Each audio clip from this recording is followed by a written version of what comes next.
थोडी पण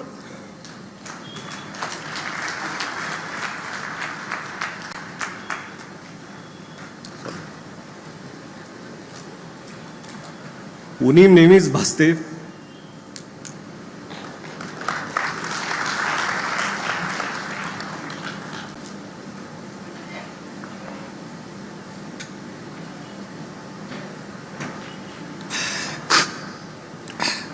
पण ही उणीव आपल्याला कधी भासू नये म्हणून काका हे नेहमीच मागे उभे राहिले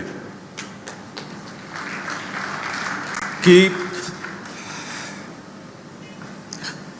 ह्याच्यासाठी उभे राहिले की आपल्या मुलाला गरज असली तरी मी आहे आणि गरज नसली तरी मी आहे.